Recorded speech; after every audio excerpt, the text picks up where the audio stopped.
Hi, sweethearts. It's Amber. It's Saturday. Wednesday's normally my day. Saturday was my old day, and we had a little bit of a mix-up. So you're seeing me on Saturday this week. I'm actually here in Indianapolis at my parents' house. So kind of pan around. You can see my old bedroom that's gotten a bit of a redo since I moved out. But our topic this week is expectations on tea. So I just have, I think I've got 4 kind of main categories. The first 3 will be pretty short, and the last one might take me a little bit to talk through. But I think every guy who's starting tea has some sort of expectations that they're going into it with. They have things that they hope will happen, things that they really need to have happen for one reason or another, and sometimes those expectations are met, and other times they're really not. So the first category I wanted to talk about was height. I've been surprised by how many guys really expect that they're going to get taller on tea. And the reality is, if your growth plates are already done, and if you're over 23 or 24, the chances of you growing are pretty slim. I do know a couple folks who have said that their partners have gotten taller, and the people who that has been the case for have been 20, 21, or 17, 18, 19, somewhere in there. Most likely that person was already going to get a little taller, but I think the tea does help to kind of boost that height if you already have a bit of the potential there.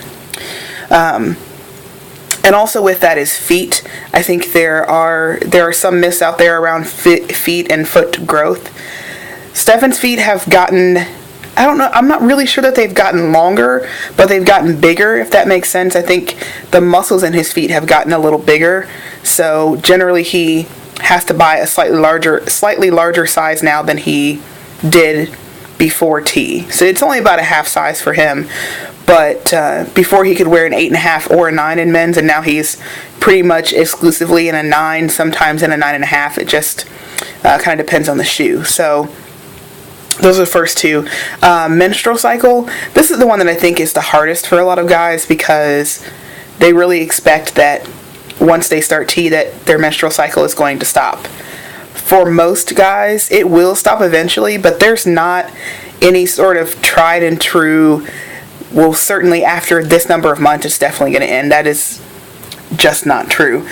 For Stefan, he started, his first shot was while he was on his period, so he did not have another menstrual cycle, I think because the first shot started during his previous cycle. So, but I don't know that that's necessarily the case for everyone. There are guys who have been 2-3 years on tea and still have a period, and you know, if the doctor says that everything looks good and they say that the levels are good, then you kind of just have to deal with it, and it sucks.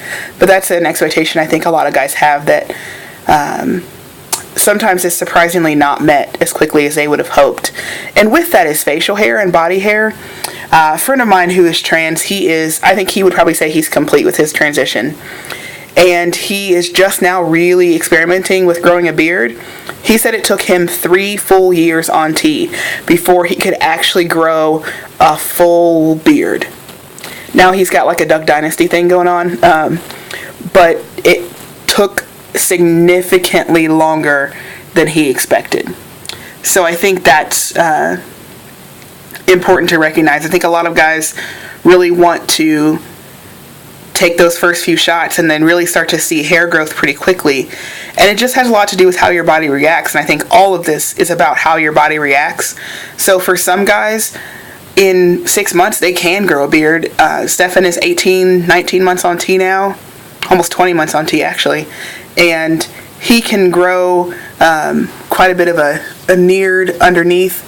But in terms of what is actually on his chin and on his lip, he has almost nothing.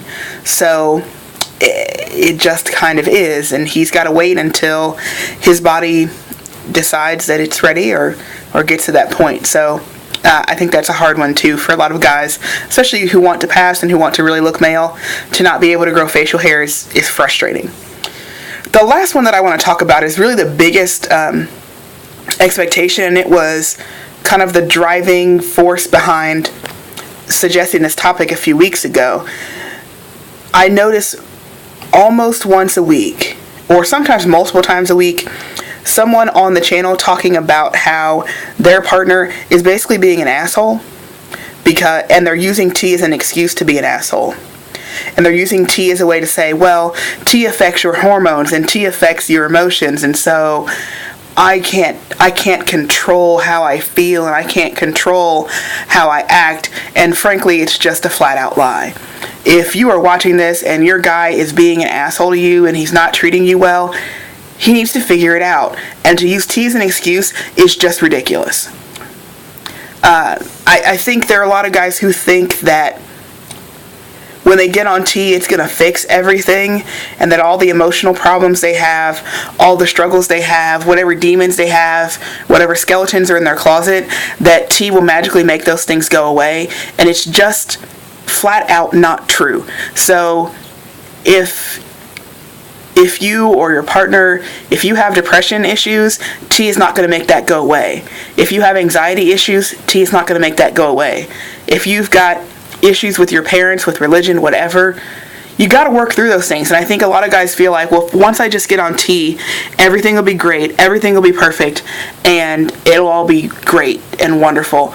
But that's just not the reality. And I think because feeling more comfortable in your body allows a lot of guys to begin to express their emotions more,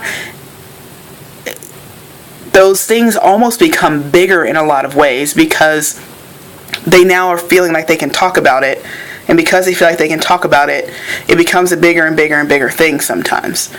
So I say all this to say that I would strongly, strongly, strongly recommend, if you are trans or if your partner is trans, and if you or they have issues, if you've got some demons and things you need to deal with those things before you start tea. Because tea is like going through puberty all over again. And so if you haven't worked through that stuff, it is so much harder to be able to enjoy your transition and to be able to enjoy the things that are happening that are good, the changes that are occurring in your body, because you've got all this emotional baggage you're dealing with. Also, don't be afraid to ask your doctor about changing your dose, checking your levels, changing your frequency, because many guys, their emotions are all out of whack because they need to be taking shots more often, or they need to change their dose up slightly. And so if it's been a few months and you're still having issues, talk to your doctor and say, this is what's going on, these are the struggles I'm having, and I don't feel like I'm in control of my emotions at all. And so I'm wondering if I should have my levels checked and make sure everything's okay, and maybe go from once every other week to once a week, because tea can kind of do this sort of spike thing. It can kind of be like a bell curve where you have a part of that week or that time period between shots where you've reached maximum effectiveness almost of the shot, and from there it can be almost a downhill sort of spiral. And when that T gets kind of low, guys can get really emotional. So Stefan does his shots every week to try and avoid that. And I think a lot of guys they kind of go with whatever their doctor says, and that's great. But if it's not working for you, then definitely talk to your doctor and see what you can do about changing up your shots, changing the frequency, so that hopefully you're in a better mental space and that you're able to deal with anything else that's going on, because if you feel out of control with your emotions, it can make it hard to deal with other things. So I think that's all I got for this week. I hope everyone's having a great Labor Day weekend if you're in the States. For folks elsewhere, hope you're just having a wonderful weekend. And I'll see everyone on Wednesday. Peace.